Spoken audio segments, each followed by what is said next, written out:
Bueno, hola para todos. Seguimos módulo de cardiología. Hablando hoy de las miocardiopatías, que por definición es cuando hay una afectación primaria del miocardio en sí, ¿verdad? Entonces sabemos hablar sobre todo más los conceptos de clasificación y cómo diferenciar entre uno y otro tipo de miocardiopatía, ¿verdad?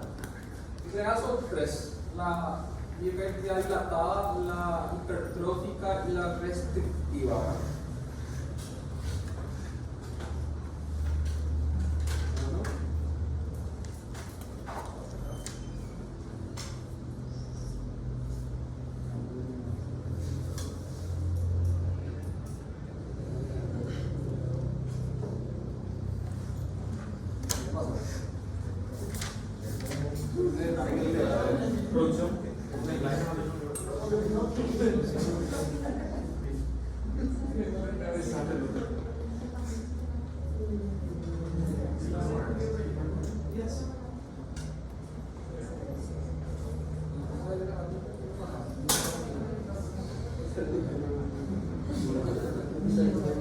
Bueno, entonces la miocardiopatía dilatada es cuando existe la dilatación miocárdica en las cuatro cavidades. Eso es más frecuente de ver, más del 90% de los casos. A veces puede haber una dilatación solamente del ventrículo o izquierdo o derecho o solamente el aurícula, ¿verdad?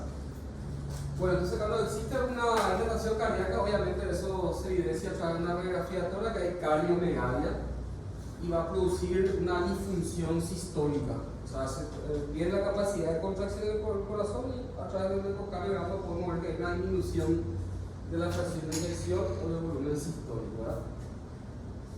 Para poder decir que una miocardiopatía dilatada primaria, tenemos que descartar que no sea por afección coronaria, por ejemplo, ¿verdad? Porque el infarto de miocardio, como secuela también genera a largo plazo una cardiopatía dilatada, pero es secundaria a la afectación coronaria, ¿verdad? O un paciente que tenga un problema valvular, por ejemplo, una estenosis aórtica, estenosis mitral reumática, etc.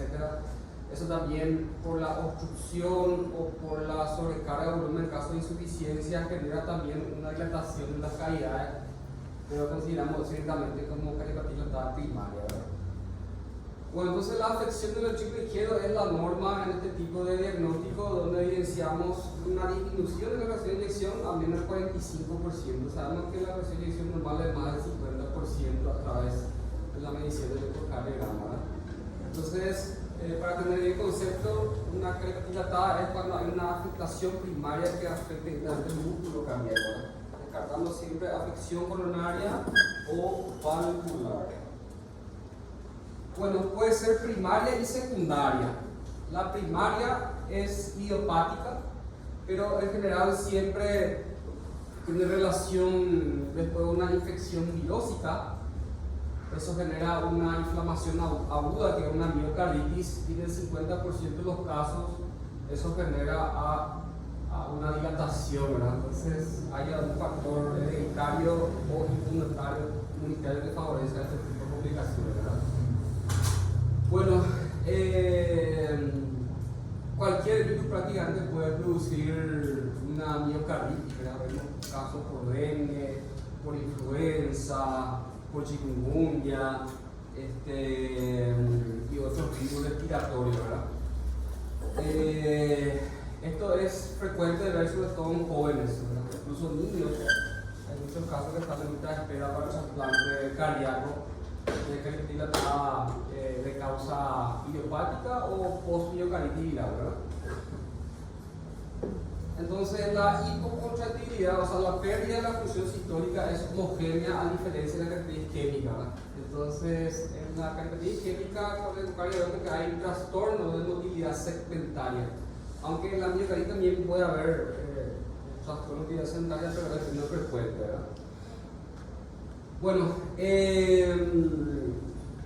obviamente esto genera una clínica de insuficiencia cardíaca congestiva a la larga, arritmia, atonía, edema, congestión pulmonar, etc.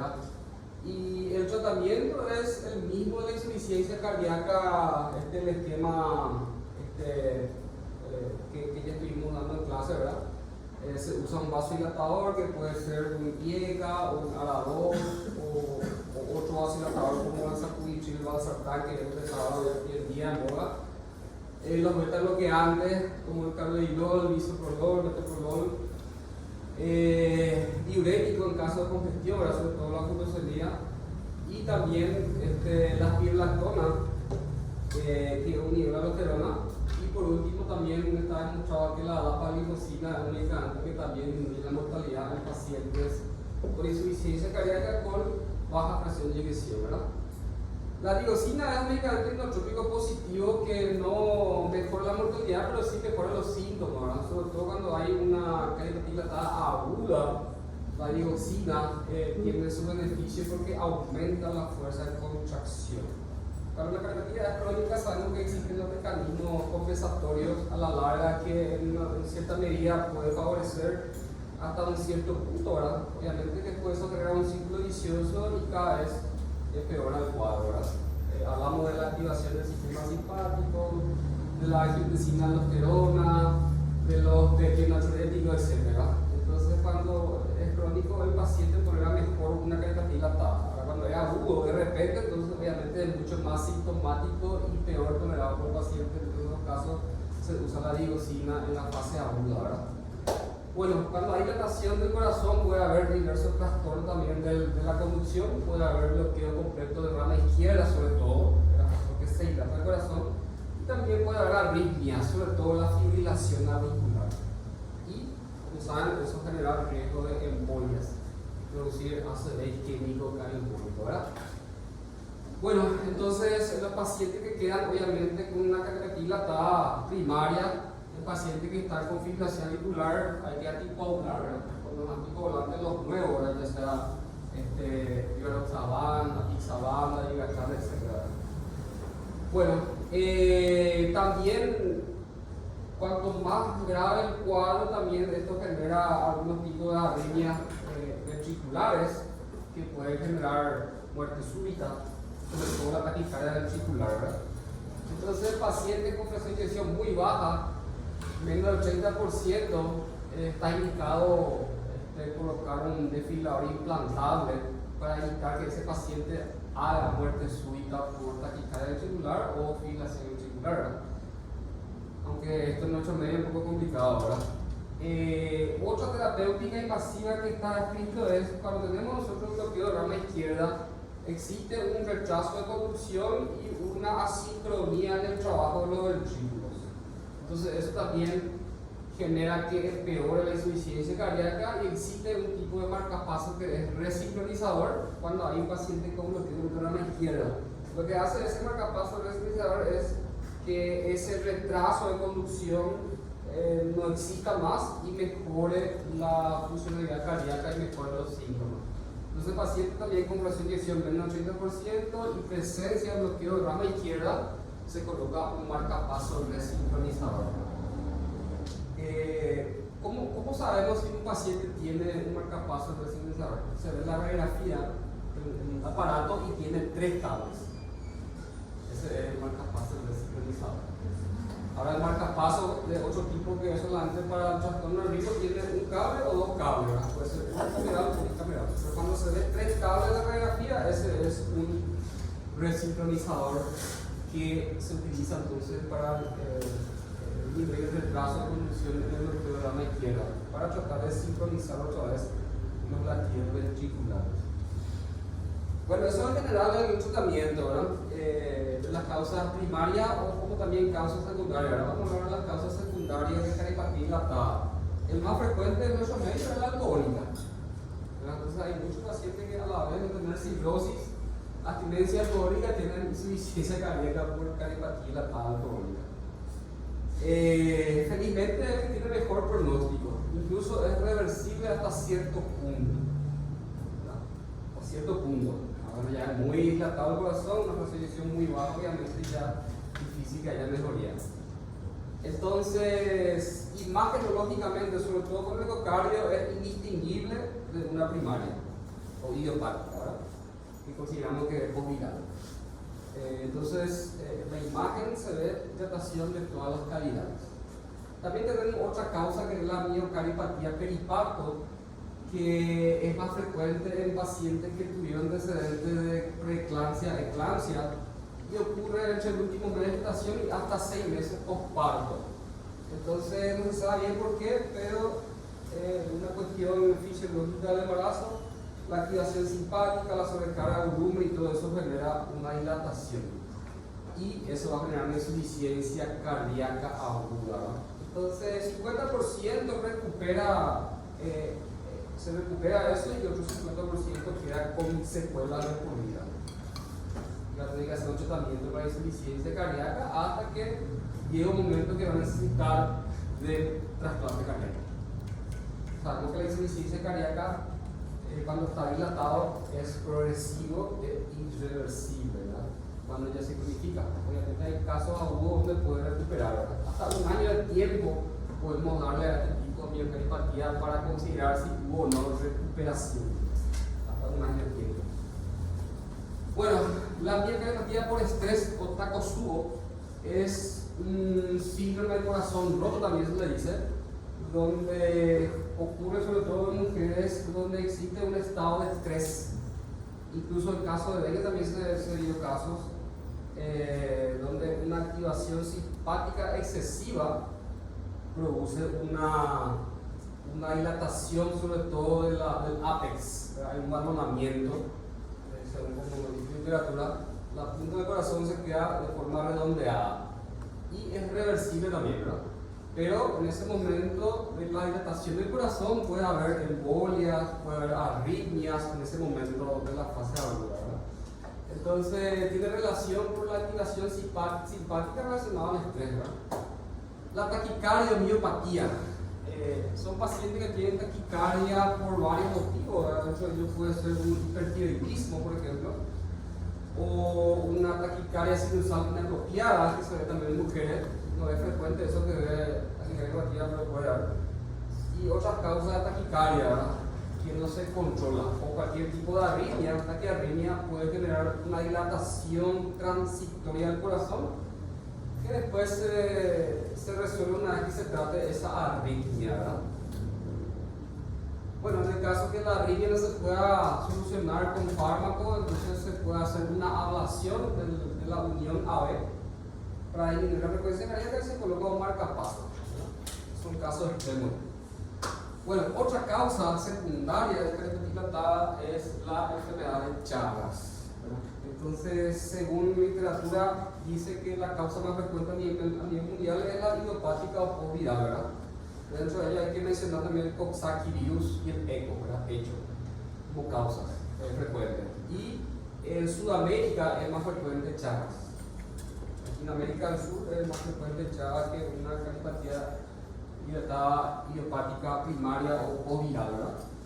Tiene una fase aguda, donde hay una miocarditis inflamatoria, y una fase crónica donde ya tenemos cardiomegalia ya de forma irreversible, y la misma evolución que la otra cardiopatía puede producir embolias, puede producir arritmias, bloqueos cardíacos de alto grado que a veces necesitan marcapaso.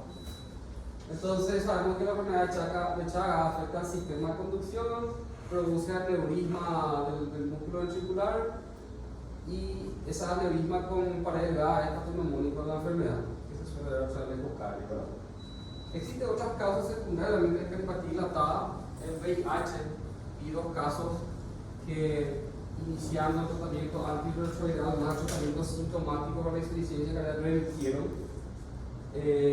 Toxoplasmosis es otra causa poco frecuente, la tirotoxicosis, los pacientes con hipertiroidismo que al final lo que da una taquicardia o miopatía puede generar insuficiencia cardíaca por cardiopatía dilatada, y también el hipotiroidismo. El hipotiroidismo a la larga sin tratamiento genera cardiomegalia. Entonces, para saber, el hipotiroidismo sin tratamiento con el tiempo genera 2 cosas: el coma mixedematoso y cardiomegalia. Y después tenemos el beriberi. El beriberi es una cardiopatía dilatada asociada a la deficiencia de complejo B, B1, B2, B3, B6, sobre todo en pacientes etilistas. Entonces, déficit complejo es muy raro ver eso, nunca vi, creo figura de literatura. Y hoy en día sí estamos viendo casos de caripatía está asociado a tratamiento quimioterápico, ¿verdad? Sobre todo para cáncer de mama. Este medicamento que se llama trastuzumab puede generar una caripatía dilatada de origen farmacológico. Bueno, entonces, obviamente, hay que tratar la causa, ¿verdad? Si hay alcohol, hay que dejar de tomar, y el tratamiento clásico de insuficiencia cardíaca hasta que haya una recuperación espontánea y completa, ¿verdad? Lo mismo es la miocardiopatia periparto, ¿verdad? Se hace un tratamiento de insuficiencia cardíaca de base y se hace un control del ciclo hasta los 1 año y ver si hay o no recuperación, ¿verdad? Bueno, la miocardiopatia por estrés es un cuadro bien agudo que también tiene una recuperación espontánea una vez que el paciente sale de situación de estrés. Bueno, las taquicardias obviamente usamos los beta bloqueantes o los bloqueantes de calcio para disminuir la frecuencia cardíaca y así evitar la taquicardia. La fase aguda de Chagas se ve sobre todo en niños, adolescentes, en realidad nunca vi, pero la fase crónica sí. Son pacientes ya ancianos, tercera edad, que a veces va asociado a megacolon, megaesófago o megaureter, como causas secundarias de miocardiopatia dilatada. Bueno, el siguiente tema es la miocardiopatia hipertrófica, donde a diferencia de la dilatada, no existe una cardiomegalia por radiografía, lo que hay una hipertrofia concéntrica. Entonces el corazón se contrae bien, incluso aumenta la presión de eyección, pero se altera el llenado diastólico. Entonces lo que hay es una disfunción diastólica. En la dilatada hay disfunción sistólica, en la hipertrófica hay una disfunción diastólica, lo contrario, ¿verdad? Bueno, existe causa primaria y causa secundaria. La causa primaria es una enfermedad de sarcómero, que es un cuadro genético, hereditario, autosómico dominante, donde existen varios familiares que tienen el cuadro, antecedentes de arritmia, antecedentes de síncope e incluso antecedentes de muerte súbita, sobre todo en jóvenes, deportistas. Bueno, la hipertrofia en sí hace que genere eso un estado de insuficiencia coronaria. O sea, tan grueso que está el corazón, las coronarias a veces ya no es suficiente para las demandas de oxígeno, sobre todo con el esfuerzo. Entonces estos pacientes suelen tener angina de pecho, por más que no sea una aterosclerosis, pueden tener arritmias, síncope como manifestación clínica, ¿no? Y insuficiencia cardíaca diastólica. Ustedes saben que también hay casos de insuficiencia cardíaca con fracción de eyección conservada. Bueno, y la secundaria, lo más frecuente que vemos es secundaria a hipertensión arterial. La hipertensión arterial no tratada con el tiempo de 10 años o más de evolución genera una hipertrofia concéntrica también del músculo cardíaco y después una dilatación excéntrica. La hipertrofia es reversible, pero la dilatación es irreversible cuando una cardiopatía hipertensiva. Bueno, la estenosis aórtica también, por más que uno sea hipertenso, sobre todo en ancianos por cuestiones degenerativas de calcificación, la obstrucción de la aorta genera un aumento de gradiente sistólico y eso va a generar hipertrofia. El ventículo trata de hacer la resistencia de la válvula cerrada. En el electrocardiograma es característico los signos de hipertrofia dominante. El principal es el signo de Cornell. Entonces se puede ver una realidad hipertrófica, ya sea primaria o secundaria, el signo de Cornell y signo de sobrecarga ventricular izquierda. Por ejemplo, se puede ver ondas T negativas asimétricas en cada lateral o infradesnivel en cada lateral, ¿verdad? Bueno, la distribución es asimétrica. La miocardiopatia hipertrófica, sobre todo la primaria, la que afecta el tabique ventricular, y eso con frecuencia produce una obstrucción subaórtica dinámica del tracto de salida del ventriculo izquierdo, o sea que prácticamente se pega pared con pared. por debajo de la válvula aórtica y eso produce una obstrucción al tracto de salida de sangre en cada sístole, ¿verdad? Entonces es una aproximación, digamos, entre músculo y músculo de cada pared y eso cierra parcialmente la salida de sangre a través de la aorta, ¿verdad? Y va afectando también todo el sistema de válvulas y cuerdas terminosas, ¿verdad? Bueno, entonces esto genera un soplo sistólico, sobre todo para alternar entre el tercero y cuarto espacio intercostal. Va a ocultar un soplo sistólico que es la sangre que va chocando por el músculo que está en la aproximación, ¿verdad? Bueno, en la hipertrofia entonces dice la difusión diastólica precede la hipertrofia, ¿verdad? Lo que hay es entonces una alteración de llenado de la precarga ventricular y después recién empieza a hipertrofiarse por la circulación, ¿verdad? Entonces eso genera clínicamente una insuficiencia cardíaca con función sistólica conservada y después se dilata, que ya es la fase terminal. Bueno, también como la dilatada puede producir isquemia miocárdica, embolias, arritmia, sobre todo fibrilación auricular y bloqueo completo de rama izquierda. También puede generar la hipertrofia del músculo. Bueno, el cuadro clínico de la cardiopatía hipertrófica es disnea, dolor torácico, síncope, cuando existe esa triada de mal pronóstico, que es alto riesgo de muerte súbita. Entonces, las arritmias ventriculares son las causas más frecuentes de muerte súbita en jóvenes. Por criterio clínico, se tiene que ver un grosor del septum interventricular a través de ecocardiografía más de 15 milímetros. Sabemos que el septum mide entre 8 a 11 milímetros, ¿verdad? Otros dicen 8 a 10. Entonces, si está más de 15 milímetros en un paciente, sobre todo joven, menos de 40 años, obviamente que no sea hipertenso, hay que pensar en una cardiopatía hipertrófica. Y sobre todo si hay antecedentes familiares. Dijimos que era autosómico dominante. El tratamiento, DAI. ¿Qué es DAI? DAI es desfibrilador automático implantable. Es un dispositivo electrónico como marcapaso. Entonces, el paciente que tiene antecedentes de síncope, antecedentes de arritmia, lo que hace de ese dispositivo es hacer una cardioversión o desfibrilación dependiendo del tipo de arritmia que presenta el paciente, así evitar la muerte súbita, ¿verdad? Fijo también ahí la profilaxis por endocarditis, ¿verdad? Entonces, la obstrucción de salida al tracto de salida del triple izquierdo puede generar también como complicación de endocarditis después del procedimiento odontológico, sobre todo, ¿verdad? Entonces, administra 2 gramos de amoxicilina 1 hora antes del procedimiento. Bueno, evitar ejercicio atenuante, obviamente, porque hay un estado de insuficiencia coronaria en el paciente ya diagnosticado. Y el tratamiento médico es beta bloqueante o verapamil, ¿verdad? El paciente sintomático. ¿Qué es lo que hacen estos medicamentos? Es disminuir la frecuencia cardíaca. Entonces, al disminuir la frecuencia cardíaca, mejoran el llenado diastólico. Por lo tanto, mejora la clínica de insuficiencia cardíaca. Esto es nuevo.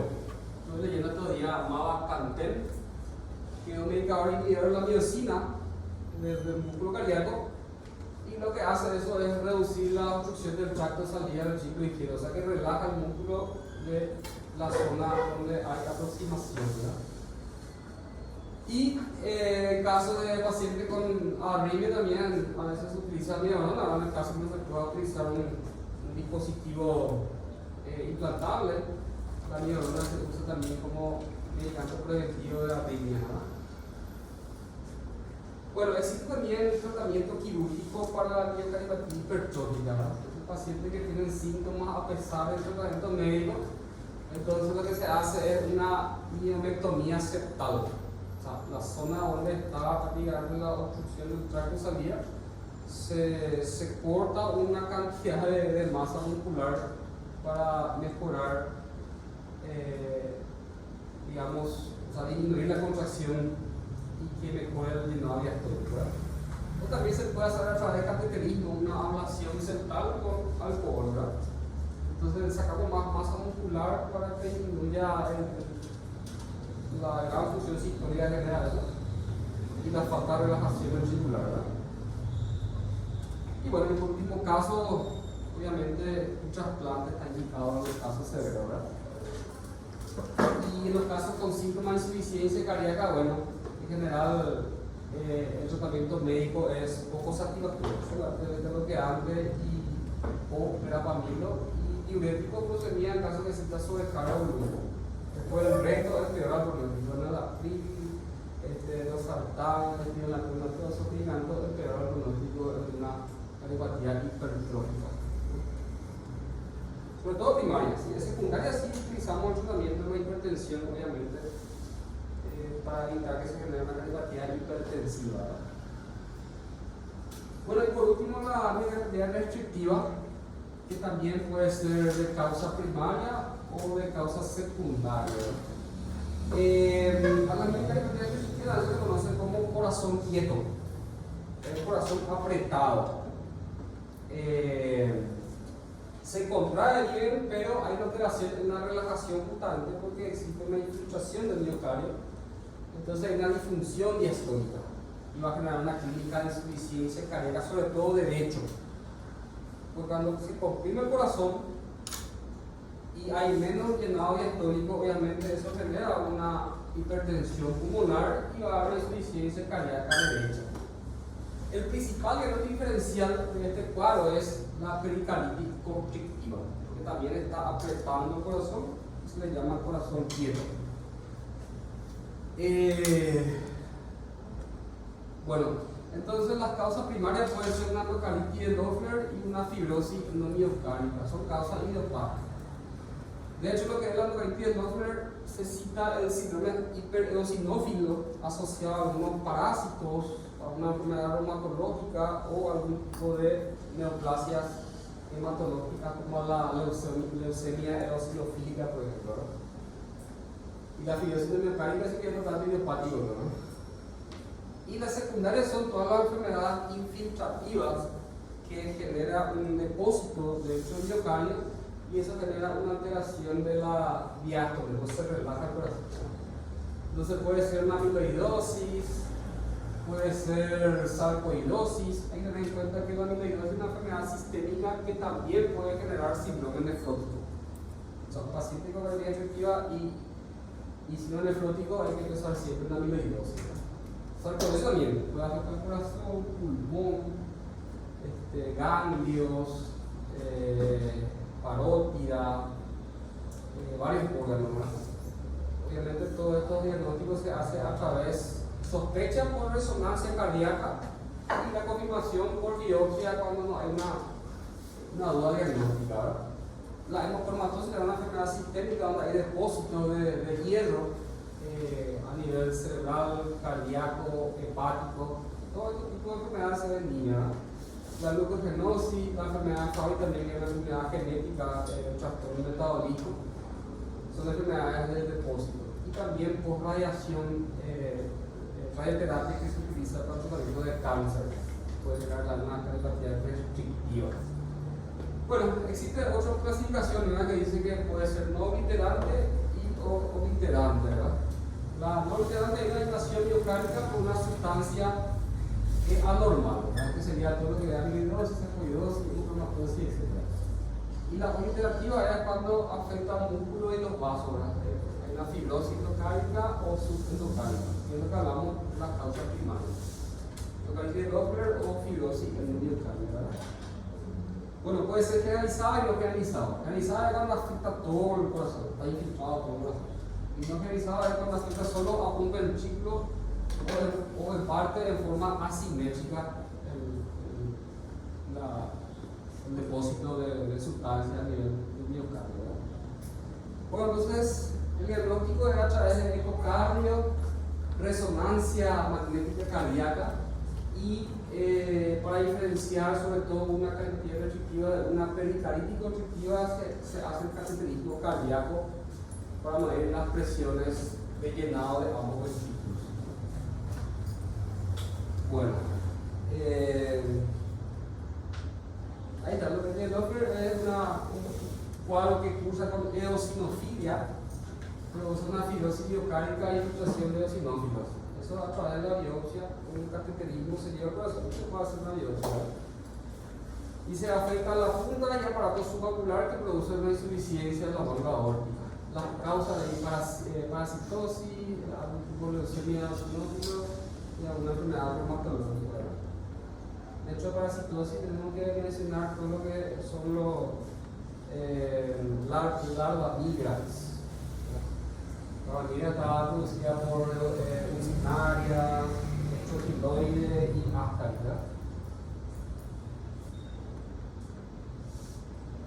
Bueno, el tratamiento de la cardiopatía restrictiva, obviamente, eso va a generar insuficiencia cardíaca, sobre todo el lado derecho, congestión, más edema, sobre todo edema, congestión hepática, sobre todo los diuréticos y los vasodilatadores, ¿verdad? En el caso que haya arritmia, sobre todo la fibrilación auricular, se usa todo lo que antes, oligocina y obviamente en todos los pacientes con arritmia hay que considerar la anticoagulación para evitar complicaciones embólicas. En el caso de la cardiopatía restrictiva, obviamente hay que tratar la causa, ¿verdad? Si hay amiloidosis, se trata amiloidosis, si hay reumatosis, hay que tratar la reumatosis, y es otro capítulo, ¿verdad? Entonces va a depender la causa del tratamiento sistémico. Pero de hecho de los tres, el que tiene el peor pronóstico otra vez es la cardiopatía restrictiva. De hecho, las cardiopatías que tienen el pronóstico más desfavorable, que tienen menos, peor calidad de vida y una calidad más rápida en un tiempo corto, es la cardiopatía restrictiva. Bueno, no sé si hay alguna pregunta. En general, el capítulo se trata más de clasificar y entender las causas. El tratamiento ya prácticamente se dio todo cuando se dio insuficiencia cardíaca. Prácticamente el mismo, ¿verdad? Sobre todo si es cardiopatía dilatada. Se usa vasodilatador, beta-bloqueante, diurético y la DAPA y linfocina. El medicamento y ahora el módulo de contraputador de glucosa, básicamente no. Están demostrando que eso disminuye la cantidad de pacientes con cardiopatía dilatada, ya sea primaria o secundaria.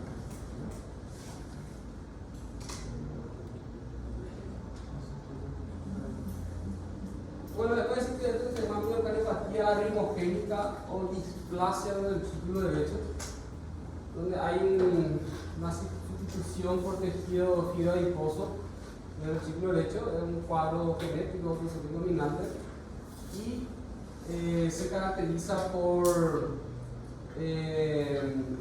ondas T negativas, una de 3, más un patrón de bloqueo de rama derecha. Fíjense que es patrón RR' y por ese de ensanchado, ¿verdad? Parece un bloqueo incompleto de la derecha. Y en el 80% de los casos hay esta onda que parece una perichal, pero en realidad le llaman onda epsilon, que está enfrente del QRS, ¿verdad? Este tipo de electro, entonces, si vemos en un paciente que tiene esta condición, que genera riesgo de arritmias ventriculares y muerte súbita en jóvenes. Entonces, eso también obviamente es esto lo que antes ha habido en algunos casos los desfibriladores implantables cuando existe arritmia de alto riesgo. Y por último, la miocardiopatía compactada, donde existe una alteración congénita del trabeculado del músculo cardíaco. Entonces, es una alteración de la organogénesis, ¿verdad? Entonces genera eso un músculo, un miocardio grueso, pero con septos, ¿verdad? Se ve como hendiduras en el miocardio y es un cuadro congénito, ¿verdad? Y esto a la larga genera arritmias. Y bueno, va a generar síncope, arritmia y riesgo de muerte súbita también, ¿verdad? También en cardiopatía implantable y en caso ya con insuficiencia cardíaca avanzada, el trasplante cardíaco, ¿verdad? Esto se ve en niños sobre todo, ¿verdad? Y el diagnóstico se hace a través de ecocardiografía. Bueno, entonces, la cardiopatía dilatada utilizamos sobre todo ecocardiografía y resonancia magnética cardíaca para diagnóstico. Sobre todo con una miocarditis, la resonancia tiene esa capacidad de identificar inflamación a nivel del corazón, ¿no? Si es una miocardiopatía hipertrófica, también utilizamos ecocardio y resonancia magnética cardíaca, sobre todo si es un cuadro primario, ¿verdad? El resto, obviamente, por la historia clínica uno va a hacer diagnóstico. Si es hipertenso, o tenemos un soplo, una tendencia aórtica por ecocardio, más que suficiente en la causa de la hipertrofia, ¿verdad? Bueno, y para la restrictiva, ecocardio y el cateterismo es fundamental. El cateterismo del ventrículo, sobre todo para distinguir de una pericarditis constrictiva. Es el principal diagnóstico diferencial, ¿verdad? Entonces a los dos se le llama corazón quieto, tanto a la miocarditis como a la pericarditis constrictiva. El ecocardio, eso genera un corazón quieto, un corazón rígido, ya sea por miocardio o por el pericardio, ¿verdad? Bueno, preguntas.